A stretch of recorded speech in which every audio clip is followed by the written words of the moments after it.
밤 10시가 넘은 시간이었어요. 간부 사무실엔 저 혼자만 덩그러니 남아있었죠. 차가운 형광등 불빛 아래서 작전 보고서를 마무리하고 있었습니다. 빨리 끝내고 내무반으로 돌아가야겠다. 그렇게 생각하고 있을 때였어요. 아직도 일하고 있나, 박지훈? 문득 들려온 목소리에 화들짝 놀라 고개를 들었습니다. 최진혁 대위님이었습니다. 평소엔 이 시간에 간부 사무실에 계시지 않는데 이상했습니다. 네, 대위님. 내일 회의 전까지 작전 보고서를 마무리하고 있습니다. 대위님은 천천히 제 책상 쪽으로 걸어왔습니다. 평소보다 걸음이 유난히 느렸어요. 뭔가 이상한 느낌이 들었습니다. 왠지 모르게 등줄기에 식은땀이 흘렀어요. 그 보고서 좀 보자? 제 등 뒤로 바짝 다가와 어깨 너머로 서류를 들여다보는 대위님. 너무 가까웠습니다. 대위님의 숨결이 제 목덜미에 고스란히 닿았어요. 정말이지 소름 끼치게 불편했지만 상관이니까 꾹 참았습니다. 이 부분은 다시 작성해야겠는데? 늦었으니 내가 도와주지. 그러더니 툭 제 옆의자에 앉았습니다. 평소 같으면 정말 감사할 일이지만 뭔가 달랐습니다. 대위님의 눈빛이 차가웠습니다. 동시에 불타는 듯 뜨거웠어요. 정말 이상한 눈빛이었습니다. 감사합니다. 하지만 제가 혼자 해결할 수 있습니다, 대위님. 제가 말을 꺼내자마자 대위님의 손이 불쑥 제 어깨에 올라왔습니다. 처음엔 그냥 격려하는 손길인가 싶었습니다. 하지만 그 손이 천천히 아래로 내려가기 시작했습니다. 등을 쓸어내리더니 허리까지. 심장이 쿵, 쿵 미친 듯이 뛰기 시작했어요. 이건 아니다. 이건 분명히 잘못됐다. 그런 생각이 들었습니다. 순간 머릿속이 새하얘졌습니다. 어떻게 해야 할지 도무지 판단이 서지 않았어요. 박지훈, 자네는 참 유능해. 앞으로 내가 많이 도와줄게. 대위님의 목소리가 더 나직해졌습니다. 손은 계속 제 허리에 머물러 있었습니다. 이제는 확실했습니다. 이건 그냥 도움이 아니었어요. 그때 머릿속에 김수현 선배의 얼굴이 스쳐 지나갔습니다. 저는 숨을 깊게 들이마셨습니다. 그리고 몸에 힘을 주며 바른 자세로 고쳐 앉았습니다. 대위님, 그건 부적절한 행동입니다. 제 목소리는 떨리지 않았습니다. 단호했습니다. 제 자신이 놀랄 정도였습니다. 대위님의 손길이 잠시 멈칫했습니다. 뭐라고? 대위님의 행동은 군 내성희롱에 해당됩니다. 지금 당장 멈추셔야 합니다. 저는 의자에서 벌떡 일어나 한 걸음 뒤로 물러섰습니다. 대위님과 거리를 두었습니다. 심장은 여전히 미친 듯이 뛰고 있었지만 생각은 오히려 명료해졌습니다. 내가 옳다. 그런 확신이 들었습니다. 대위님의 얼굴이 순간 싸늘하게 굳었습니다. 눈빛이 변했습니다. 당황한 기색이 역력했어요. 잠시 숨 막히는 침묵이 흘렀습니다. 박지훈, 내가 뭐 잘못했나? 그냥 도와주려고 한 건데. 거짓말. 둘 다 알고 있었습니다. 그건 명백한 거짓말이었어요. 대위님의 목소리에는 불편함이 가득 묻어났습니다. 얼굴은 점점 붉어지고 있었고요. 도움은 감사합니다만 제가 혼자 처리하겠습니다. 보고서는 내일 아침까지 완성해서 제출하겠습니다. 최대한 공식적인 어투로 대답했습니다. 흔들리지 않으려고 정말 안간힘을 썼습니다. 대위님은 잠시 저를 뚫어져라 응시했습니다. 제가 눈을 피하지 않자 먼저 시선을 돌렸습니다. 그래, 알았어. 내일 보자고. 대위님은 의자에서 일어나 횡하니 사무실을 나갔습니다. 문이 쾅.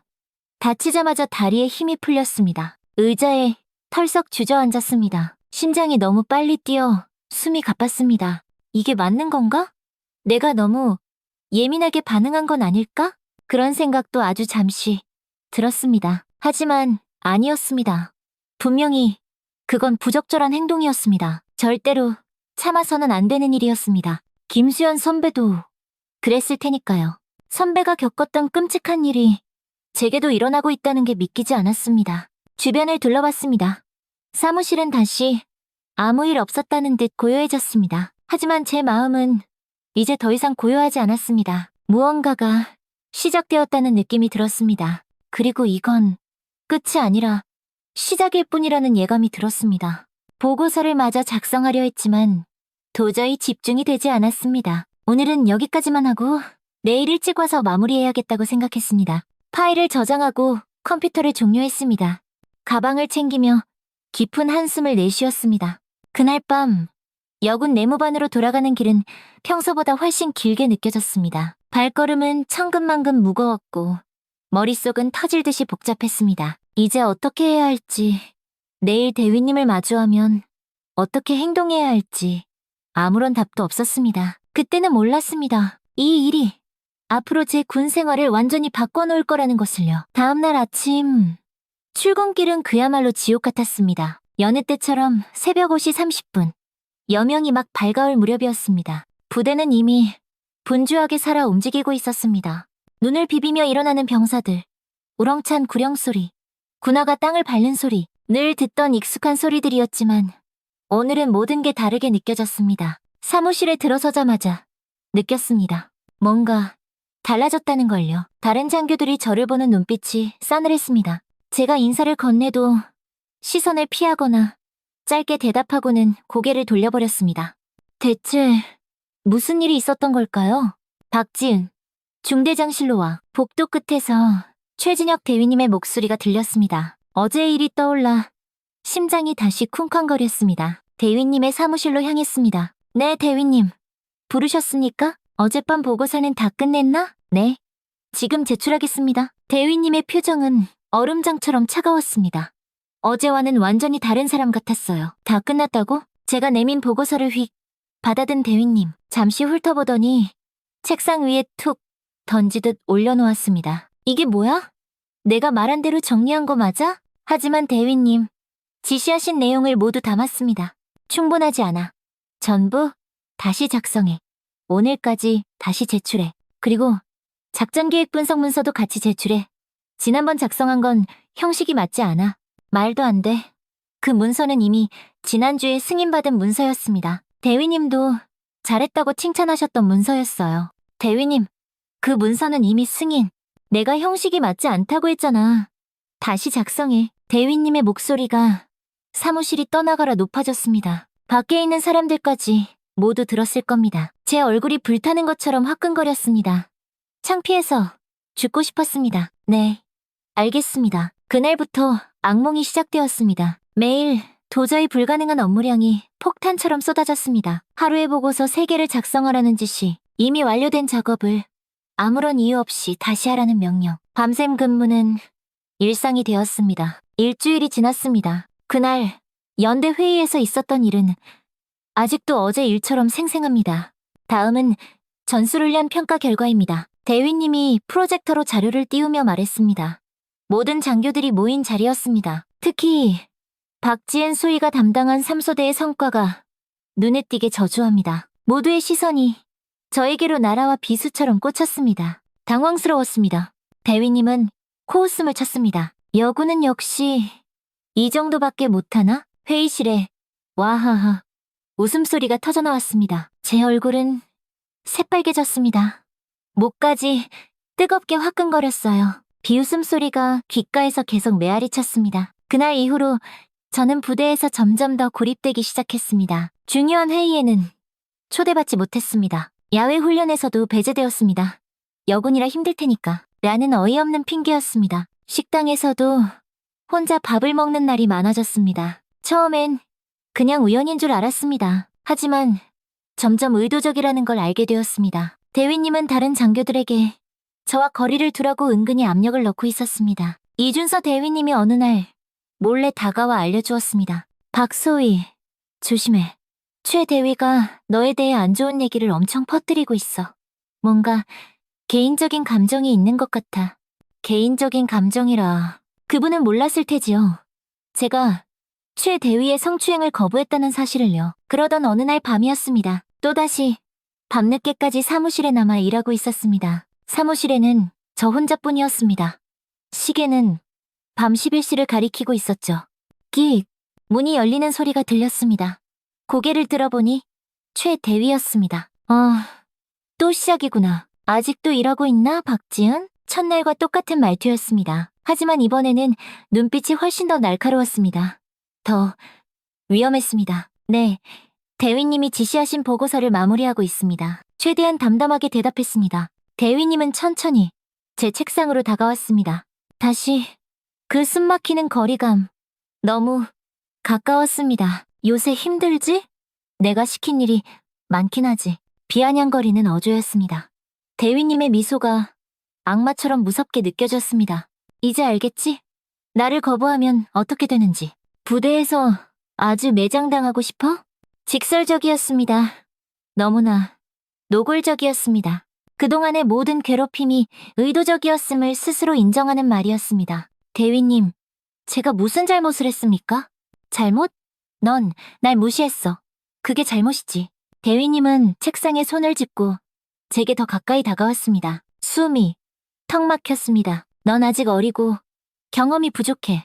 군대에선 혼자 살아남기 힘들어. 특히 여군은 말이야. 대위님의 손이 다시 제 어깨에 올라왔습니다. 이번엔 더 무겁게, 더 강압적으로 느껴졌습니다. 네 군 생활은 내 손에 달려있어. 내가 어떤 평가를 하느냐에 따라 네 앞길이 결정된다고. 그걸 알아도 협박이었습니다. 노골적인 협박이었습니다. 대위님의 손이 다시 어깨에서 허리로 스르르 내려가고 있었습니다. 심장이 터질 듯이 뛰었습니다.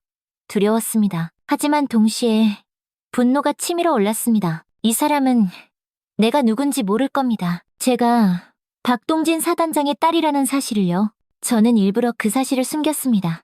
아버지의 그늘 아래가 아닌 제 힘으로 인정받고 싶었으니까요. 특혜 없이, 특별 대우 없이 오직 제 능력으로만 평가받고 싶었습니다. 하지만 지금 이 순간 처음으로 그 사실을 밝히고 싶다는 강렬한 유혹이 들었습니다. 내 아버지가 누군지 알아? 이 한마디면 모든 것이 달라질 테니까요. 그러나 그건 제가 3년 전에 내린 굳은 결심을 배신하는 일이었습니다. 김수현 선배에게 했던 약속을 어기는 일이었습니다. 대위님, 그 손 치워주십시오. 다시 한번 단호하게 말했습니다. 대위님의 눈이 동그랗게 커졌습니다. 믿을 수 없다는 표정이었습니다. 이거 봐라. 아직도 정신을 못 차렸나 보군. 대위님의 소나기가 제 어깨를 더 세게 움켜쥐었습니다. 아팠습니다. 하지만 표정 하나 바꾸지 않으려 안간힘을 썼습니다. 다시 생각해봐. 난 언제든 널 도울 준비가 되어 있어. 내 말 알지? 그리고 날 거부하면 어떻게 되는지도 똑똑히 알았지? 대위님은 제 볼을 쓰다듬으려 했습니다. 그 순간 본능적으로 고개를 획 돌렸습니다. 손길을 피했습니다. 대위님의 얼굴이 순간 흉측하게 일그러졌습니다.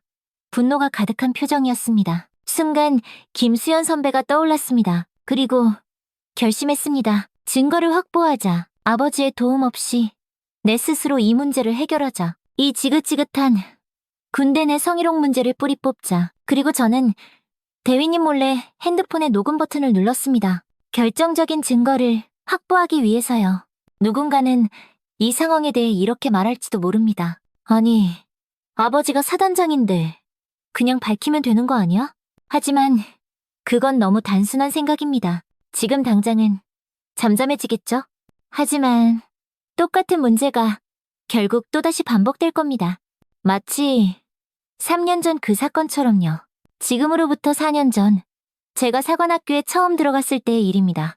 저는 박동진 장군의 딸로 유명했습니다. 그것만으로도 어깨에 힘이 잔뜩 들어갔습니다. 아버지는 이미 군에서 모두가 인정하는 장군이었습니다. 그리고 저는 그런 아버지의 딸이라는 사실을 자랑처럼 여기며 다녔습니다. 야, 저기 박 장군님 딸. 제가 식당에 들어설 때마다 등 뒤에서 들리던 소리였습니다. 솔직히 말하면 그 소리가 싫지 않았습니다.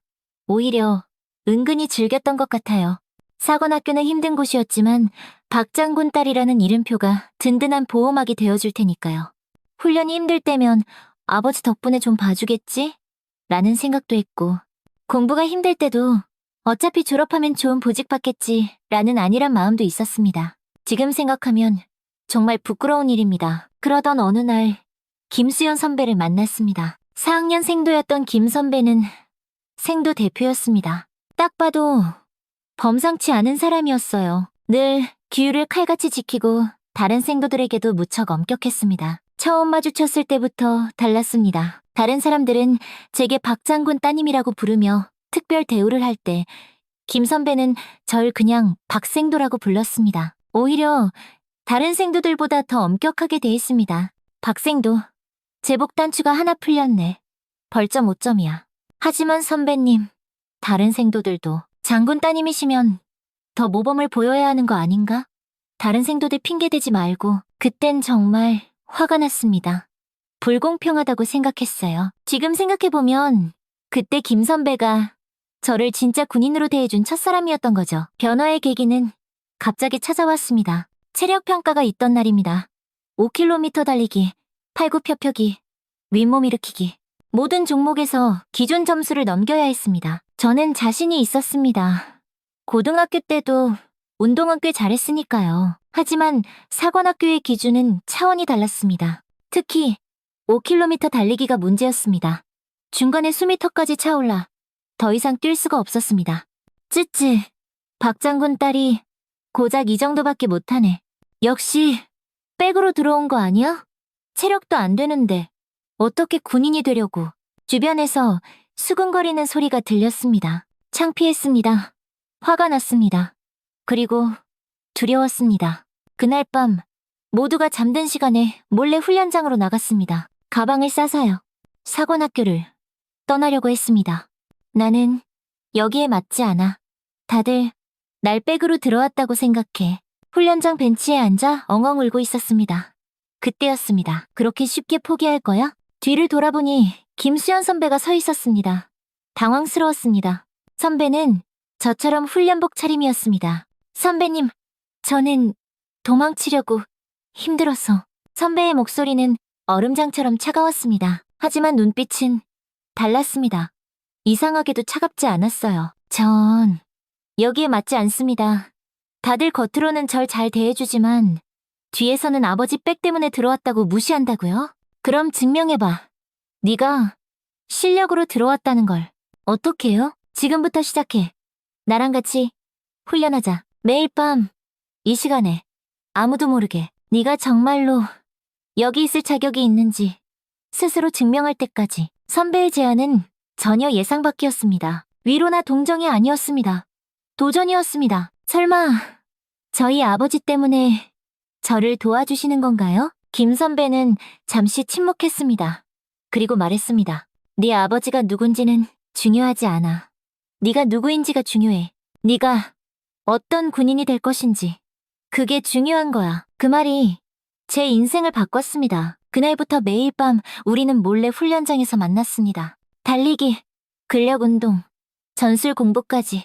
선배는 정말 가차 없었습니다. 하지만 진심이었습니다. 한 달 뒤 재평가에서 저는 모든 종목에서 기준 점수를 훌쩍 넘겼습니다. 5km 달리기에서는 여생도 중 1등을 했습니다. 모두가 놀랐습니다. 의아해했습니다. 하지만 김 선배와 저만은 알고 있었습니다. 그 한 달 동안의 비밀스러운 훈련을요. 그 후로 제 태도는 완전히 바뀌었습니다. 더 이상 박 장군 딸이라는 타이틀에 의지하지 않았습니다. 오히려 그 사실을 최대한 감추려고 했습니다. 오직 제 실력으로, 제 노력으로 인정받고 싶었으니까요. 박지은, 너 요새 진짜 많이 변했다? 동기들이 종종 그렇게 말했습니다. 맞습니다. 변했습니다. 더 이상 안일하게 생각하지 않았습니다. 더 열심히 공부했고, 더 강하게 훈련했습니다. 그리고 스스로에게 더 엄격해졌습니다. 김 선배는 제게 살아있는 롤모델이 되었습니다. 늘 규율을 지키고 솔선수범하고 약자를 돕는 선배의 모습을 보며 나도 저런 군인이 되고 싶다고 다짐했습니다. 임관을 앞둔 어느 날 김 선배와 사관학교 뒷산에 올랐습니다. 이제 김 선배는 소위가 되어 부대로 떠날 예정이었습니다. 지은아, 넌 어떤 부대에 지원할 거야? 아직 정확히 결정하진 않았어요. 선배님, 가능하다면 아버지의 영향력이 닿지 않는 곳으로 가. 네 힘으로 인정받고 싶다면. 김 선배의 조언은 날카로웠지만 맞는 말이었습니다.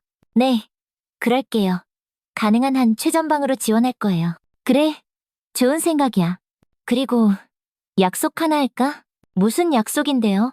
김 선배는 멀리 보이는 사관학교 건물들을 바라보며 나지막이 말했습니다. 언젠가 우리 같은 여군들이 더 이상 차별받지 않고 당당히 인정받는 군대를 만들자. 성별이 아니라 오직 능력으로만 평가받는 그런 군대를. 그 말에 가슴이 뜨거워졌습니다.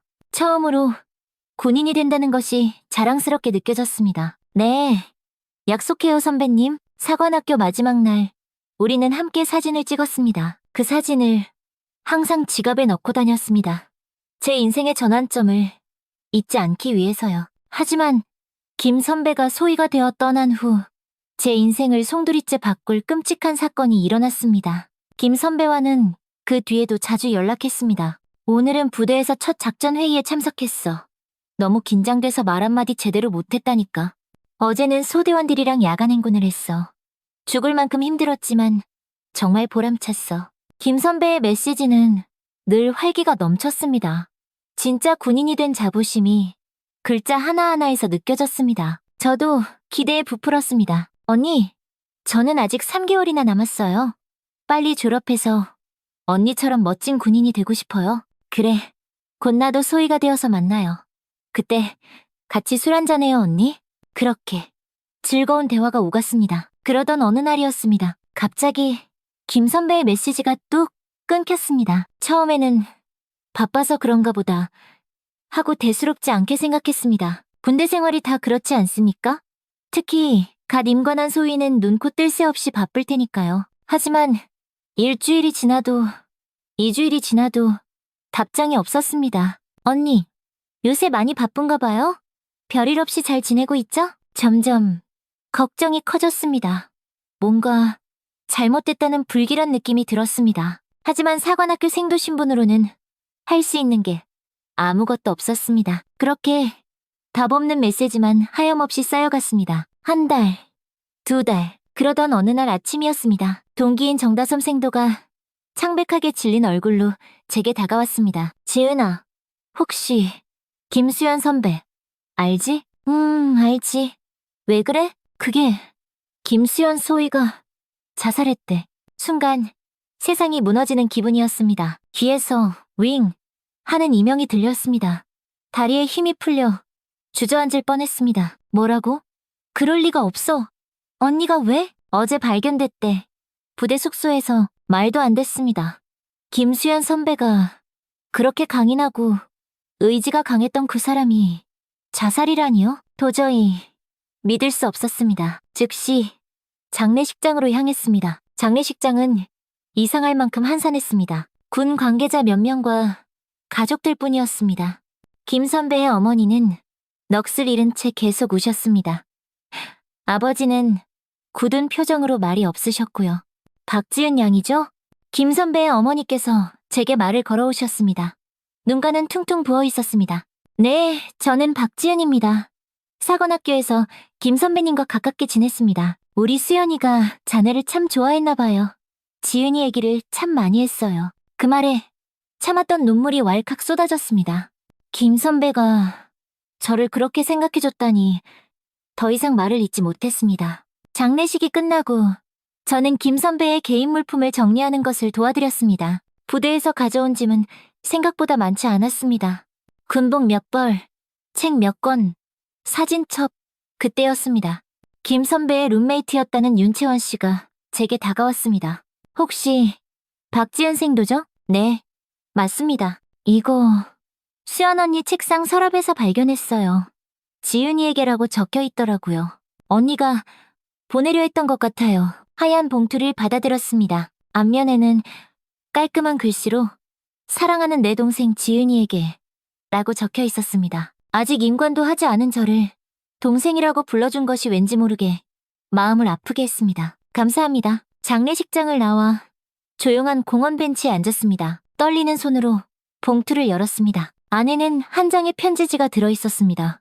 김 선배의 단정한 글씨체였습니다. 지은이에게 너에게 이 말을 하고 싶은데 차마 할 수가 없어서 너무 사실 나 요즘 너무 힘들어. 너한테 도와달라고 소리치고 싶어. 지난달부터 우리 부대대령이 계속 나를 따로 불러. 처음엔 그냥 업무 때문인 줄 알았어. 그런데 점점 이상해졌어. 매일 밤 그 사람의 불필요한 접촉과 역겨운 말들. 더는 참을 수가 없어서 신고했어. 부대 내성폭력 신고 절차대로. 그런데 아무 일도 일어나지 않았어. 오히려 나만 이상한 사람이 됐어. 다들 날 피해. 그 대령은 더 노골적으로 날 압박해. 너도 알다시피 난 여기에 아는 사람이 없잖아. 그래서 염치 없지만 네 아버지께 이 사실을 말해달라고 부탁하고 싶다는 생각까지 했어. 그런데 알지? 그렇게 할 수 없는 거. 그건 내가 너한테 보여주고 싶었던 모습과 너무 다른 모습이잖아. 너무 무서워. 매일 밤이 지옥 같아. 아마 너한테 이 편지를 보내진 못할 것 같아. 그냥 네가 너무 보고 싶었어. 그래서 이 편지를 써. 항상 널 응원해. 편지를 읽는 내내 온몸이 사시나무처럼 떨렸습니다. 눈물이 하염없이 흘러내렸습니다. 김 선배가 그런 끔찍한 일을 겪고 있었다니. 그리고 저에게 도움을 청하고 싶었다니. 가슴이 갈기갈기 찢어지는 것 같았습니다. 만약 내가 알았더라면, 만약 이 편지를 조금만 더 일찍 받았더라면, 부대로 돌아오는 길, 휴대폰으로 뉴스를 검색했습니다. 육군 소위 자살이라는 키워드로 찾아봤습니다.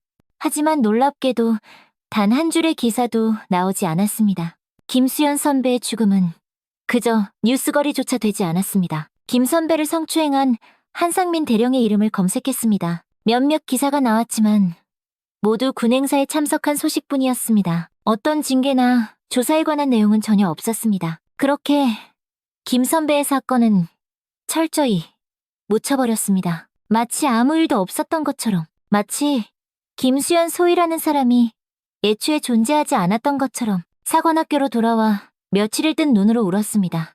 분노했습니다. 자책했습니다. 왜 더 빨리 알아차리지 못했을까? 왜 도와주지 못했을까? 그런 생각이 머릿속을 떠나지 않았습니다. 그리고 결심했습니다. 이대로 넘어갈 수는 없다고. 김수현 선배의 죽음이 헛되지 않게 해야 한다고. 며칠을 고민한 끝에 결국 한 가지 방법밖에 떠오르지 않았습니다. 아버지에게 알리는 것. 그동안 아버지의 힘을 빌리지 않겠다고 수없이 다짐했지만 이건 제 문제가 아니었습니다. 김수현 선배의 정의를 위한 일이었습니다. 그리고 어쩌면 저와 같은 다른 여군들을 위한 일이기도 했습니다. 사관학교 졸업을 2달 앞둔 시점이었습니다. 주말 외출을 나가 아버지를 만났습니다. 정해진 시간에 아버지의 집무실로 찾아갔습니다. 문을 두드리는 손이 덜덜 떨렸습니다. 들어오게. 아버지의 단단한 목소리가 들렸습니다. 문을 열고 들어갔습니다. 아버지는 책상 앞에 앉아 서류를 보고 계셨습니다. 언제나처럼 위험 있는 모습이었습니다. 아버지, 박지은입니다. 왔구나. 앉아라. 오랜만에 보는 아버지였지만 반갑다는 말도 안부를 묻는 말도 없었습니다. 아버지는 늘 그랬습니다. 무뚝뚝하고 말수가 적으셨습니다. 하지만 그 안에 깊은 사랑이 있다는 것을 저는 알고 있었습니다. 의자에 앉았습니다. 잠시 망설였습니다. 어떻게 이야기를 시작해야 할지 몰라서요. 아버지는 제 표정이 심상치 않다는 것을 눈치채셨는지 서류를 접고 저를 바라보셨습니다. 무슨 일이 있나? 깊은 숨을 들이쉬고 가방에서 김 선배의 편지를 꺼냈습니다. 그리고 천천히 처음부터 끝까지 모든 이야기를 들려드렸습니다. 김수현 선배와의 만남, 그분이 제게 얼마나 큰 영향을 미쳤는지, 갑자기 연락이 끊긴 일, 그리고 충격적인 자살 소식을 들은 일까지.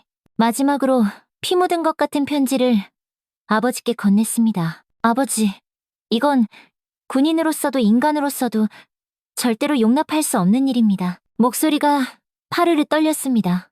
분노와 슬픔이 뒤섞인 감정이 북받쳐 올랐습니다. 아버지는 묵묵히 제 이야기를 들으셨습니다. 그리고 편지를 천천히 꼼꼼히 읽으셨습니다. 아버지의 표정이 점점 굳어갔습니다. 눈빛이 얼음처럼 차갑게 변했습니다. 그리고 깊은 분노와 슬픔이 뒤섞인 그런 표정을 지으셨습니다. 오랜 침묵이 흘렀습니다. 아버지는 창밖을 바라보며 깊은 생각에 잠겨 계셨습니다. 제가 무언가 더 말해야 할까 고민하고 있을 때 아버지께서 입을 여셨습니다. 한상민 대령이라고 했나? 네, 아버지. 내가 처리하마. 이런 썩어빠진 일이 군에서 일어나서는 안 돼. 단호한 목소리였습니다. 아버지의 눈빛에서 결연한 의지가 느껴졌습니다. 처음으로 아버지가 군인이 아닌 한 사람의 아버지로 느껴지는 순간이었습니다. 지은아, 이런 일을 알려줘서 고맙다. 많이 힘들었을 텐데. 아버지의 목소리가 한결 부드러워졌습니다. 가슴이 뭉클했습니다. 평소에는 좀처럼 보여주지 않던 모습이었습니다. 정의를 위해 나서는 것. 그게 바로 진정한 군인의 자세다. 김수현, 소희가 내 딸에게 그걸 가르쳐줬구나. 눈물이 주르륵 흘렀습니다. 도저히 참을 수가 없었습니다. 아버지는 잠시 망설이다가 제 어깨를 툭툭 토닥여 주셨습니다. 그 따뜻한 손길이 제게는 너무나 큰 위로가 되었습니다. 이제 네 할 일은 다 했다. 학교로 돌아가서 남은 시간 동안 최선을 다해라. 나머지는 내가 맡아서 처리할게. 네, 아버지. 감사합니다. 사관학교로 돌아온 후 저는 매일 뉴스를 검색했습니다. 한상민 대령에 대한 조사 소식이 있을까 해서요. 하지만 여전히 아무런 기사도 나오지 않았습니다. 마치 아무 일도 벌어지지 않은 것처럼요. 그러던 어느 날 아버지에게서 전화가 왔습니다. 아버지가 직접 전화를 하는 일은 거의 없었기에 깜짝 놀랐습니다. 지훈아, 한상민 대령은 더 이상 군에 있지 않다. 조사 결과 혐의가 인정되어 해임 듯 안도했습니다. 그래도 정의는 실현되었구나 싶었습니다. 그럼 그 대령은 처벌받나요? 아버지는 잠시 침묵했습니다. 형사처벌까지는 어려웠다. 하지만 군에서는 해임되었고 연금도 절반으로 줄었다. 가슴이 무겁게 내려앉았습니다. 충분하지 않았습니다. 완전한 정의가 아니었습니다. 공개적으로 발표는 안 되나요? 다른 사람들도 알아야 하잖아요. 상부에서 조용히 처리하기로 했다. 군 이미지 문제도 있고 한 대령의 아버지가 예전에 국방부에서 일했던 사람이라 정치적인 문제도 좀 얽혀 있어. 결국 한 대령은 자진전역 형식으로 군을 떠났다는 소문이 돌았습니다. 형사처벌이나 공개적인 징계 없이 그저 조용히 군을 떠난 것입니다. 그리고 여전히 김수현 선배의 죽음은 공식적으로 재조명받지 못했습니다. 그 후에도 군대 내 성추행에 대한 끔찍한 얘기는 끊임없이 제 귀에 들어왔습니다. 김수현 선배의 희생에도 한 대령이 군을 떠났음에도 달라진 건 아무것도 없었습니다. 수많은 선배, 동료들이 김 선배와 같은 아픔을 겪고 있었습니다. 그때 저는 뼈저리게 느꼈습니다. 이건 뿌리를 뽑지 않으면 절대 안 된다. 만약 나에게 그런 상황이 닥친다면 나는 그 기회를 발판 삼아 세상 모든 것에 알리고 이 군대 내 성희롱을 반드시 뿌리 뽑겠. 시간이 흘러 졸업을 앞둔 마지막 날 다시 아버지를 찾아갔습니다. 임관을 앞둔 상황에서 부대 배치에 대해 상의하려는 목적이었습니다. 아버지, 저는 최전방 부대로 가고 싶습니다. 최전방? 위험한 곳이야. 여군에게는 특히 더. 그래도 가고 싶습니다. 제 능력을 제 힘으로 증명하고 싶습니다. 아버지는 잠시 생각에 잠기셨습니다. 좋아. 대신 무슨 일이 생기면 즉시 나한테 얘기해.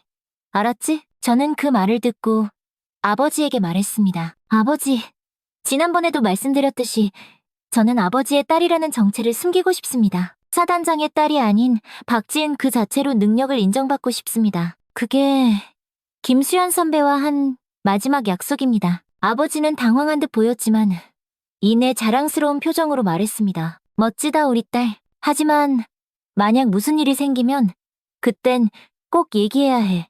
김수현 소희와 같은 일은 다시는 일어나선 안 돼. 알겠지?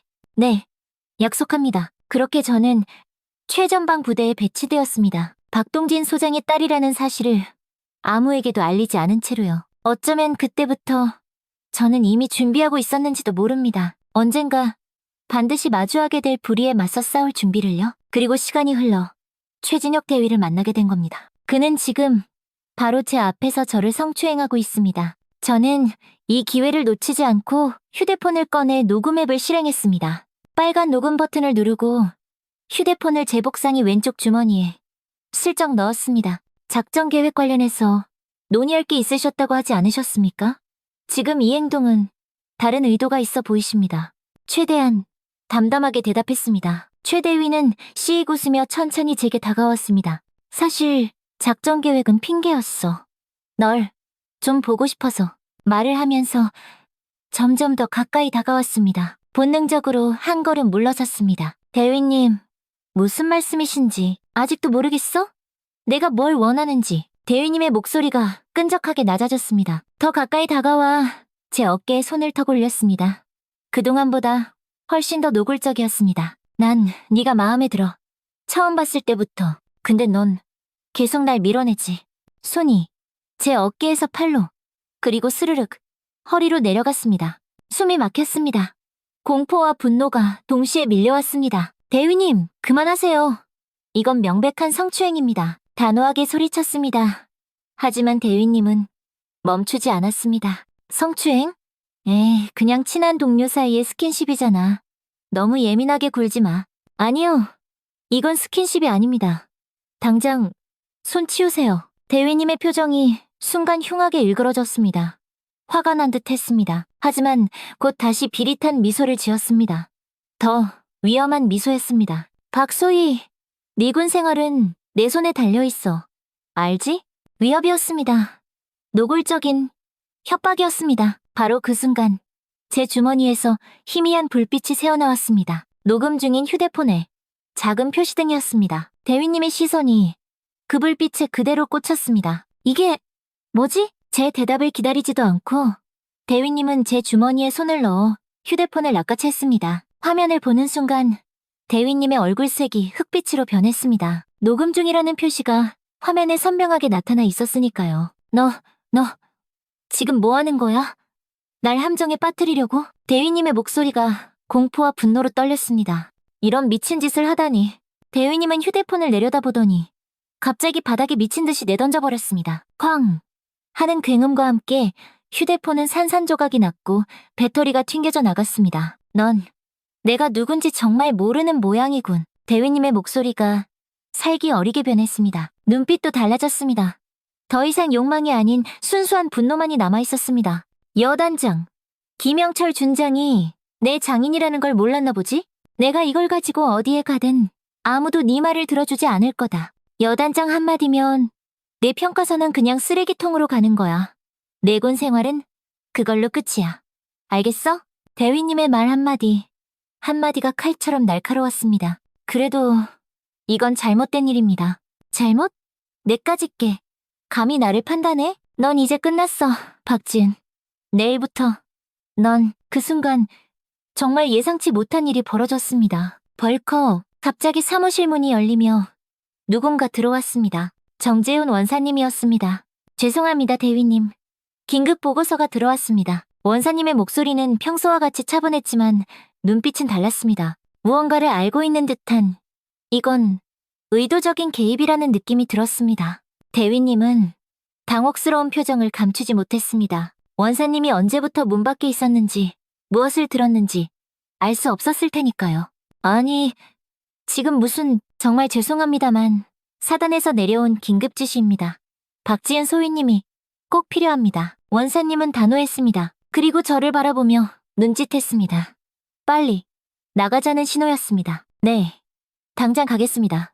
대위님, 먼저 실례하겠습니다. 경례를 하고 바닥에 떨어진 휴대폰의 잔해를 허둥지둥 주워 주머니에 쑤셔 넣었습니다. 다리가 후들거렸지만 최대한 당당하게 사무실을 나서려 했습니다. 박지은, 이건 아직 끝난 게 아니야. 똑똑히 기억해. 대위님의 마지막 경고가 등 뒤에서 저주처럼 들렸습니다. 사무실을 나와 복도를 걷는 동안 정 원사님은 아무 말도 하지 않았습니다. 충분히 거리가 생겼다고 판단했을 때 한적한 휴게실로 저를 안내했습니다. 박소희님, 괜찮으십니까? 원사님의 목소리에는 진심 어린 걱정이 담겨 있었습니다. 네, 괜찮습니다.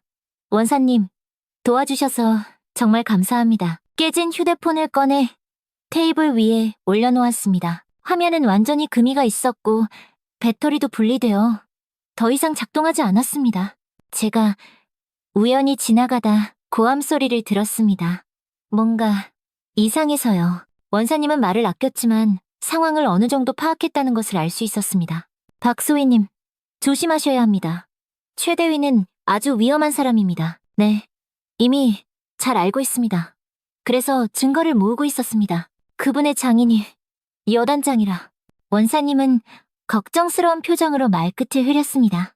30년 군 생활을 해온 베테랑 부사관인 원사님도 이 상황이 얼마나 어려운지 잘 알고 계셨을 겁니다. 네, 알고 있습니다. 제 목소리에 힘을 불어넣었습니다. 하지만 이건 잘못된 일입니다. 언젠가 곧 진실이 밝혀질 겁니다. 원사님은 제 눈을 똑바로 바라보셨습니다. 무언가를 판단하는 듯한 그런 눈빛이었습니다. 그리고 잠시 후 작은 목소리로 말씀하셨습니다. 박소희님, 혹시 다른 증거를 가지고 있습니까? 그 질문에 저는 잠시 망설였습니다. 원사님을 완전히 신뢰해도 될지 확신이 없었습니다.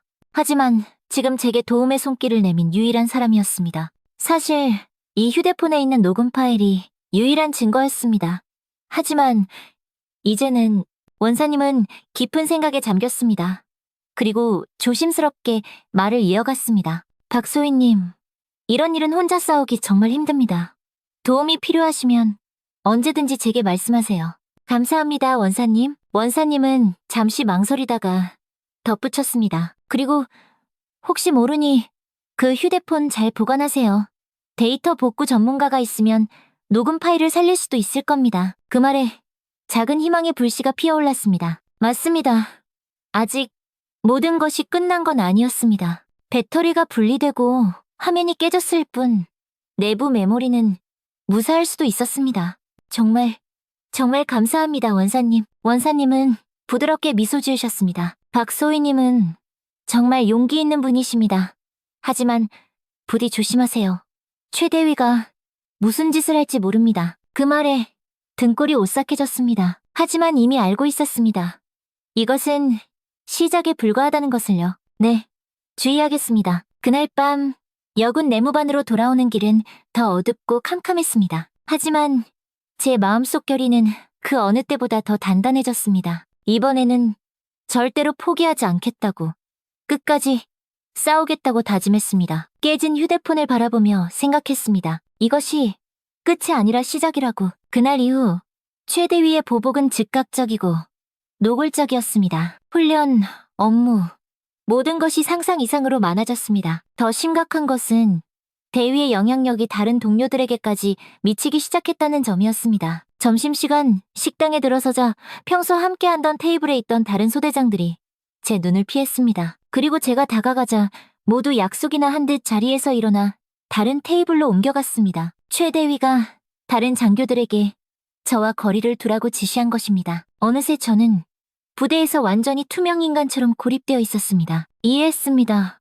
모두가 자신의 자리를 지키기 위해 침묵하는 것을요. 하지만 그럴수록 더 외로웠습니다. 밤마다 외롭게 내무반으로 돌아오는 길, 때로는 주체할 수 없이 눈물이 흘렀습니다. 그리고 어느 순간부터 최대위는 저를 더 철저하게 감시했습니다. 박지은, 휴대폰 좀 보자.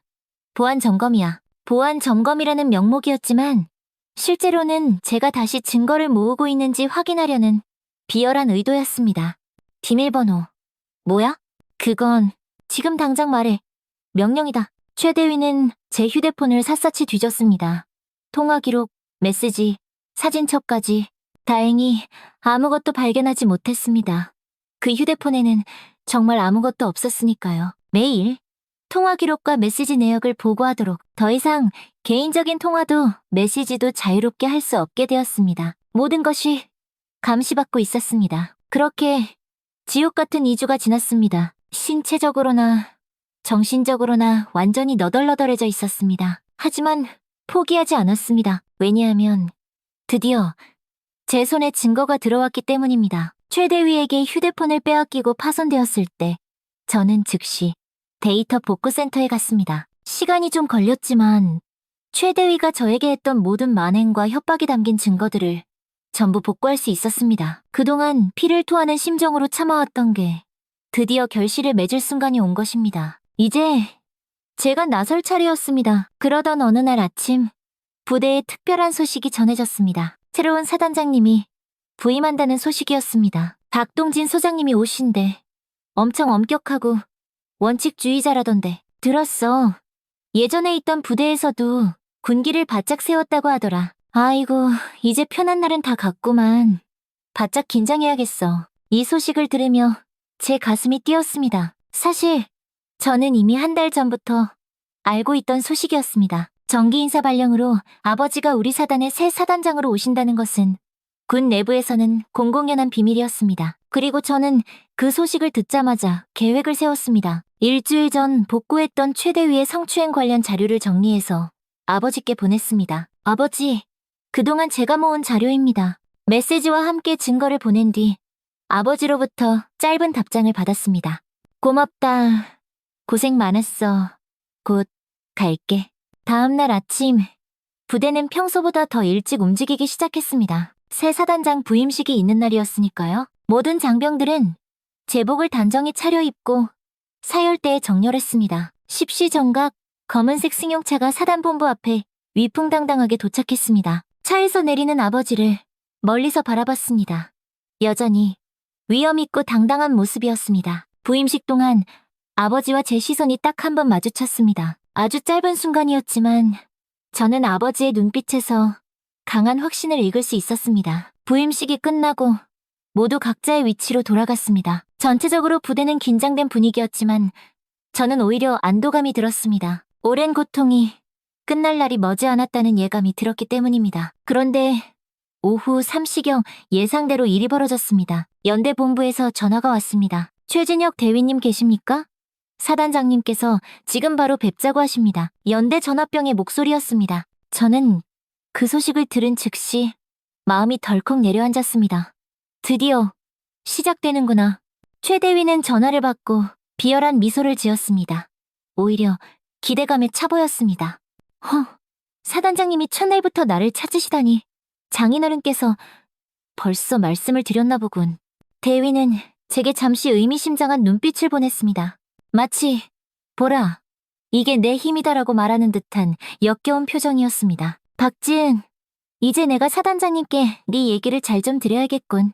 넌 앞으로 더 힘들어질 거야. 그 말에 아무 대답도 하지 않았습니다. 곧 모든 것이 밝혀질 테니까요. 약 20분 후 저에게도 전화가 왔습니다. 사단장 비서실에서였습니다. 박지은 소위님 계십니까? 사단장님께서 지금 바로 뵙자고 하십니다. 심장이 미친 듯이 빠르게 뛰기 시작했습니다. 드디어 그 순간이 왔다는 것을 직감했습니다. 사단장 집무실로 향하는 발걸음이 천근만근 무거웠습니다. 이제 모든 일이 결정될 것이라는 압박감 때문이었습니다. 사단장 집무실 앞에 도착하자 참모장님이 문 앞에서 기다리고 계셨습니다. 박소희, 들어가 보게. 사단장님께서 자네를 기다리고 계시네. 깊게 심호흡을 하고 집무실 문을 두드렸습니다. 들어오게. 아버지의 단단한 목소리가 들렸습니다. 문을 열고 들어섰습니다. 아버지는 창가에 서서 밖을 바라보고 계셨습니다. 등 뒤로 비치는 햇살이 아버지에게 힘을 실어주는 것 같았습니다. 사단장님, 박지은 소위, 보고드립니다. 정중히 경례를 하고 소파에 앉았습니다. 아직 최 대위는 오지 않은 모양이었습니다. 앉아서 기다리게, 박소희. 곧 최 대위가 올 걸세. 아버지는 여전히 창밖을 바라보신 채로 말씀하셨습니다. 목소리에는 무거운 기운이 묻어 있었습니다. 약 5분 후 노크 소리가 들렸고 최진혁 대위가 들어왔습니다. 대위의 표정은 자신감으로 가득 차 있었습니다. 저를 보자 순간 놀란 기색이 보였지만 곧 의미심장한 미소를 지었습니다. 사단장님, 최진혁 대위, 보고드립니다.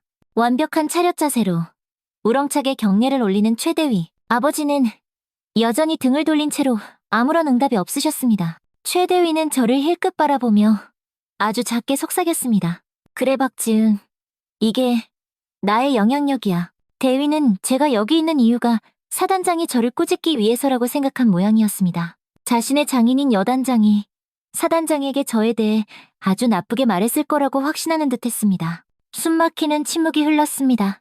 무거운 침묵이었습니다. 최 대위는 점점 불안해 보였습니다. 마침내 아버지가 입을 여셨습니다. 최 대위, 자네에 대해 몇 가지 이야기를 들었네. 아버지의 목소리는 냉정했습니다. 어떤 감정도 배제된 공식적인 어조였습니다. 천천히, 아주 천천히.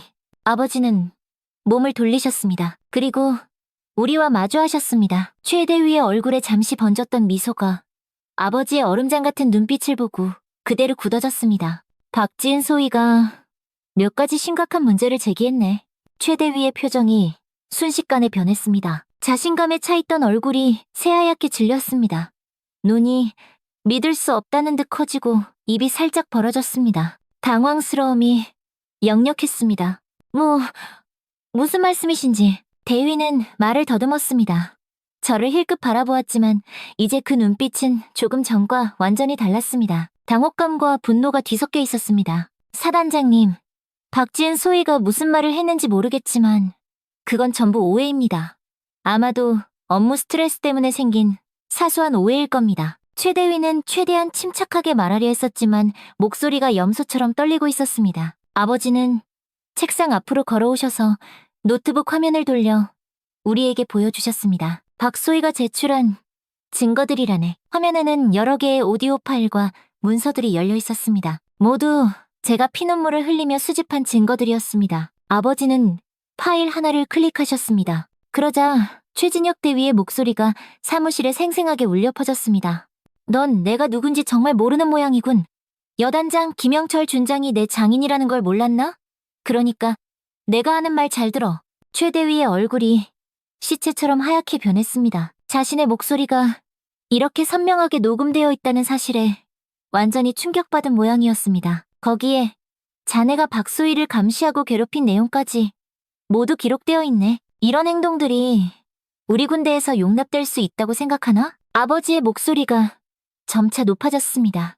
평소 감정을 잘 드러내지 않으시던 아버지가 분노를 억누르지 못하고 있었습니다. 최 대위는 완전히 패닉 상태에 빠진 듯했습니다. 손이 부들부들 떨리고 이마에는 식은땀이 송골송골 맺혔습니다. 사단장님, 이건 오해입니다.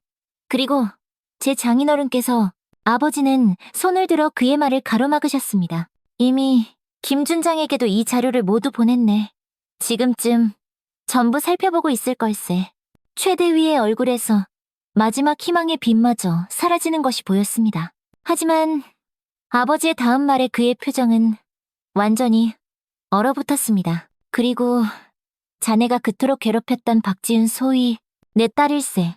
최 대위의 눈이 금방이라도 튀어나올 듯 커졌습니다. 믿을 수 없다는 경악스러운 표정이었습니다. 저와 아버지를 번갈아 넉나간 사람처럼 바라보았습니다. 무슨 마음 같아선 내 놈을 내 손으로 죽이고 싶어. 알아? 이렇게 끝내주는 것도 고맙게 생각해. 아버지의 목소리는 낮고 위협적이었습니다. 그 어느 때보다도 무서운 목소리였습니다. 최 대위는 말 그대로 그 자리에 주저앉을 것 같은 표정이었습니다. 하지만 내가 군인이니 법과 규정에 따라 처리하겠네. 자네에 대한 공식 조사가 즉시 시작될 걸세. 그때까지 직무는 정지하고 대대본부에서 대기하도록. 아버지는 책상에 있던 서류를 집어 최 대위에게 건네셨습니다. 이것은 직무 정지 명령서일세. 지금부터 자네는 인사과에 출석해 조사에 협조해야 하네. 무기와 지휘권은 모두 반납하고. 최 대위는 부들부들 떨리는 손으로 서류를 받았습니다. 얼굴은 핏기 하나 없이 창백했습니다. 사단장님, 제발 내 부대에서 이런 추잡한 일은 절대 용납할 수 없네. 성추행, 괴롭힘, 직권, 남용. 이건 단순한 인사 문제가 아니라 군사법원에서 엄중히 처리할 문제일세. 아버지의 눈빛은 단호했습니다. 타협의 여지는 조금도 없어 보였습니다. 지금 당장 나가보게. 그리고 내일 아침 9시 군 검찰단에 출두하도록. 최 대위는 완전히 무너진 표정으로 일어섰습니다. 꼿꼿했던 자세도 자신감 넘치던 눈빛도 모두 사라진 채 고개를 푹 떨군 모습이었습니다. 마지막으로 저를 한번 원망스럽게 노려보고는 힘없이 집무실을 나갔습니다. 문이 닫히자 아버지와 저 단둘만 남았습니다. 잠시 침묵이 흘렀습니다. 아버지는 깊은 한숨을 내쉬셨습니다. 괜찮으냐, 지훈아. 공식적인 목소리가 사라지고 아버지의 따뜻한 목소리로 물으셨습니다. 네, 괜찮아요, 아버지. 많이 힘들었겠구나.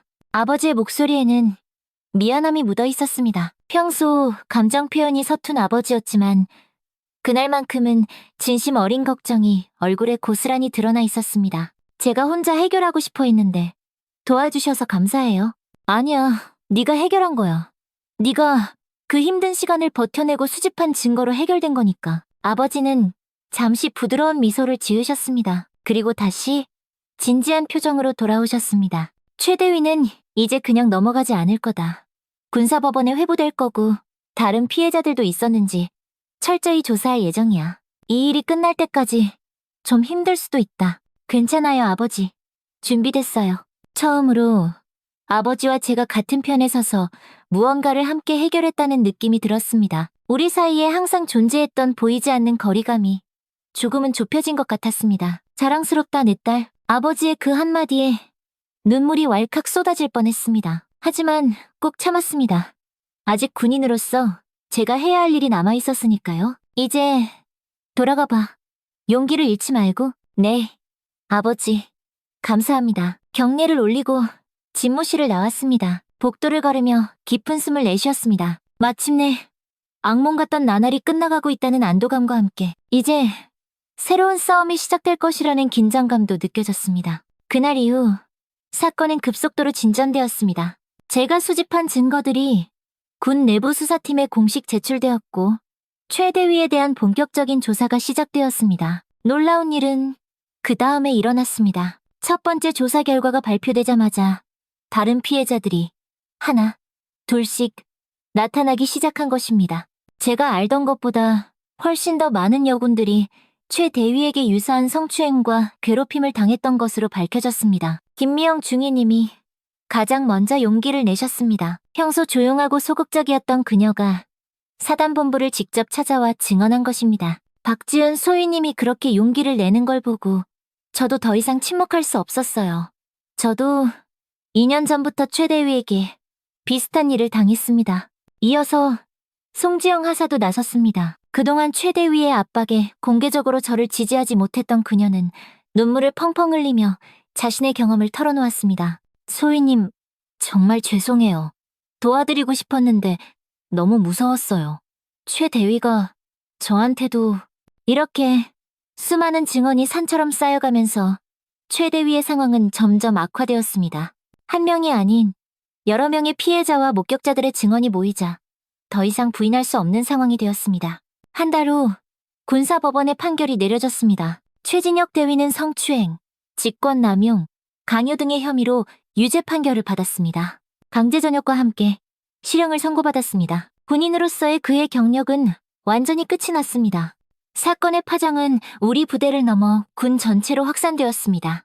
우리 사단에서는 성희롱 예방 교육이 대폭 강화되었고 성폭력 신고 시스템도 전면적으로 개선되었습니다. 익명 신고가 가능한 한라인이 개설되었으며 여성 상담관도 새로 배치되었습니다. 가장 큰 변화는 다른 여군들의 태도였습니다. 이제 그들은 저를 볼 때마다 감사와 존경의 눈빛을 보냈습니다. 제가 그들에게 작은 희망이 되었다는 사실이 정말 기뻤습니다. 사건은 부대를 넘어 사회적으로도 큰 관심을 받았습니다. 처음에는 군에서 이 사건을 조용히 처리하려 했지만 결국 언론에 대대적으로 보도되기 시작했습니다. 제가 그토록 원했던 게 이루어진 겁니다. 군내 성추행 가해자, 엄중 처벌, 육군 대위 성추행 및 직권남용으로 실형 선고, 한여군 소위의 용기, 군 내 성폭력 고발로 이어져 이런 헤드라인들이 신문과 뉴스에 매일같이 등장했습니다. 가장 기쁜 일은 김수현 선배의 사건도 다시 재조명되기 시작했다는 것이었습니다. 한상민 대령은 이미 전역한 상태였지만 민간인 신분으로 다시 수사를 받게 되었습니다. 결국 모든 사실이 밝혀졌습니다. 한 대령이 김 선배를 지속적으로 성추행했고 그것이 자살의 직접적인 원인이었다는 사실이요.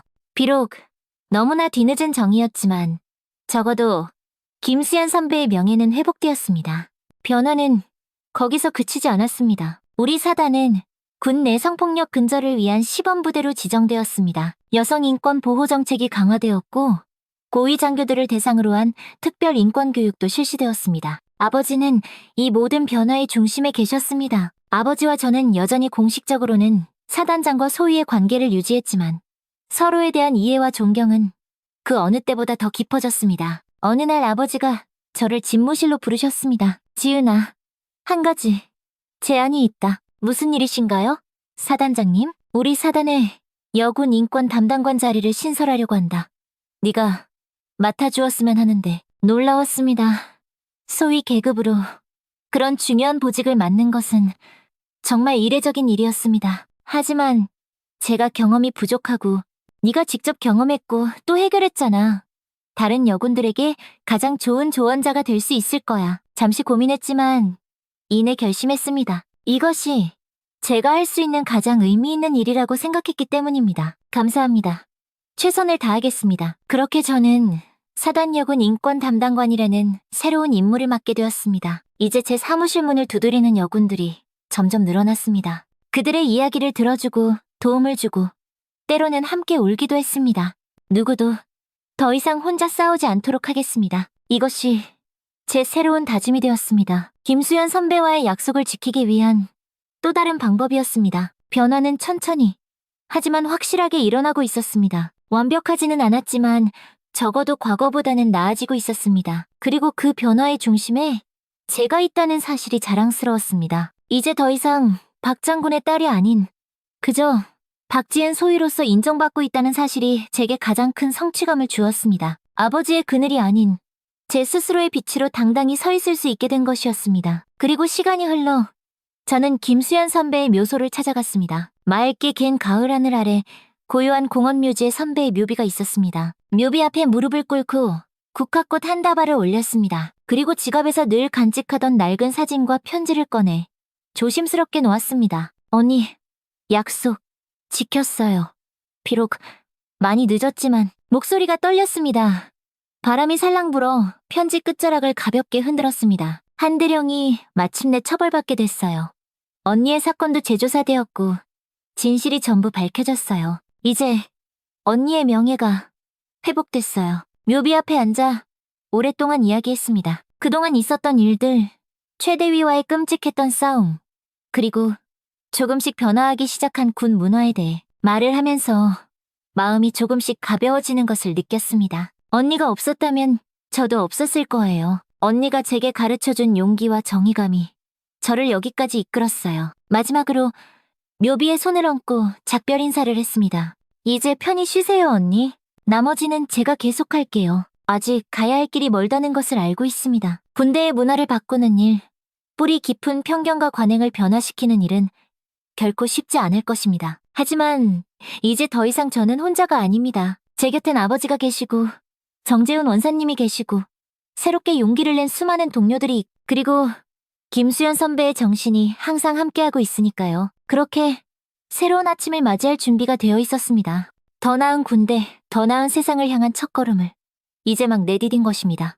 내일도 힘내자, 박지은 소위. 거울 속의 제 모습에게 활짝 미소를 지어 보였습니다. 더 이상 두렵지 않았습니다. 이제는 제가 누구인지, 그리고 무엇을 위해 싸워야 하는지 명확히 알고 있었으니까요.